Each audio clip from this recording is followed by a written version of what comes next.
guys, it's Sarah, and today we are going to go over all the things that I'm hoping to read in the month of September.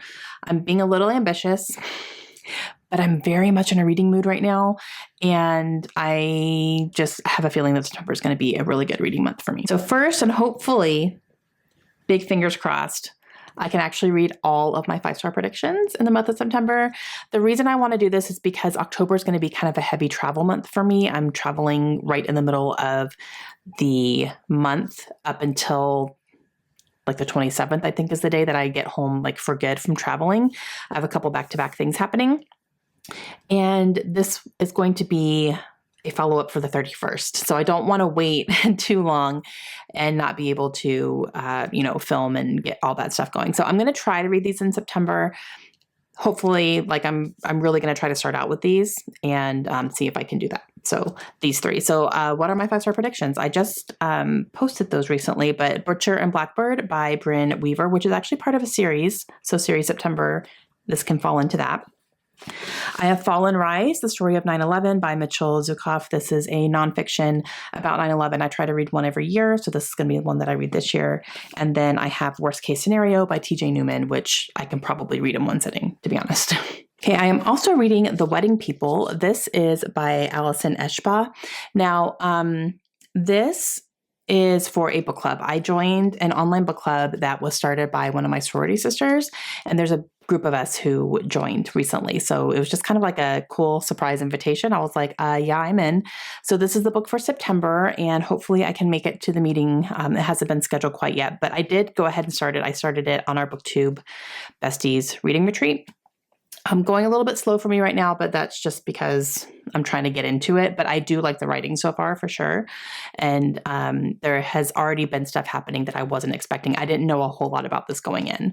So it's kind of cool to just let the story unfold however it's going to unfold. But I'm liking it so far. And the rest of these are going to fall into the series September category because that is something that I do with my friend Krista over at Books and Jams. And we take the month of September and try to read some series. We try to catch up on some, maybe start some new ones, finish some if we can.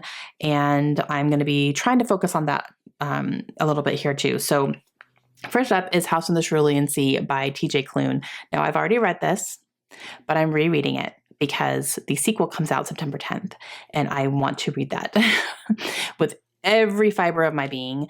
But I wanted to reread this one first because I want to see what I've forgotten over time, because I did read this a while ago, and I did not tab this at all because I was not tabbing at the point when I was reading this one. So I would like to go through and, tab it up and stuff. But I do have the audio ready to go, so I will be listening to it, which will be different. First time I read it with my eyeballs. So I'm excited to experience it that way and see how it all goes. And then when book 2 comes to me, which I've already pre-ordered, I will be reading that one as well. So that one's going to go hand in hand. So it's kind of a 2-for-1 here. I would also like to read The Boyfriend Candidate by Ashley Winstead. And I want to read this one because this is a sequel and a companion to a book that I read earlier this year. And this is the only book of Ashley's that I have not read yet.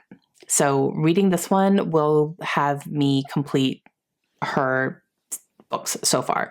She does have another one coming out early next year, but I would like to be completely caught up on her works, and this is the only one that I need to do that. So that would definitely help me. So this is going to be a romance. It is politically driven, I believe, this one as well.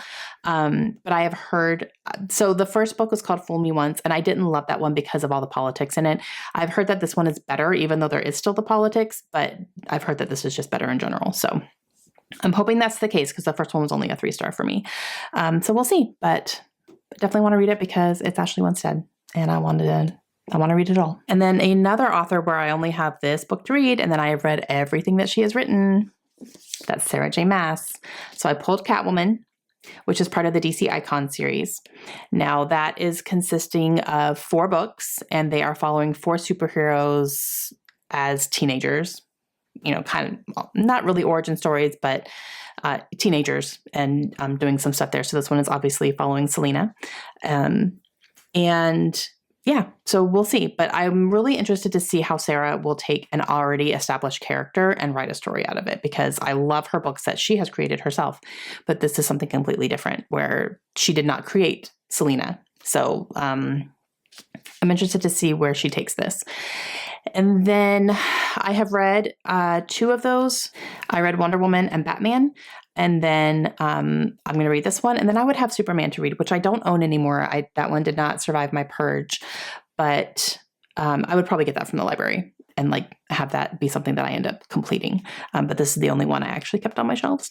So just because it's Sarah and I love her. And once I read this, I have read everything that she has ever written. And then one more I definitely plan to read is a short story, and that is The Worst Wingman Ever by Abby Jimenez. This is the only thing that Abby Jimenez has written that I have not read. And it's a short story. It's part of a short story collection, not something that are all linked together so I can read it on my own. And I'm going to do that. I already have it on audio, so I do plan to listen to it. It's only an hour long. It's very short.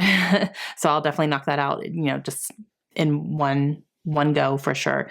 But that's the only thing of hers I have not read yet. So I want to go ahead and listen to that. And so I'm really trying to knock off some authors that I would like to read to zero, because that's one of my goals this year, is to read some of my favorite authors to zero. And that would definitely work with the ones that I've just talked about. Okay, those are my reading plans for September. Pretty ambitious, but I have, I'm really feeling kind of on a roll with reading right now. I've really made it a priority. So I think I can get to most, if not all of them. And my 5-star predictions can bleed into October. Like, that's not a problem. So we'll just kind of see how that goes. But yeah, so all right. Wish me luck. What are you reading for September? Are you going to do series September? I'm really excited about it.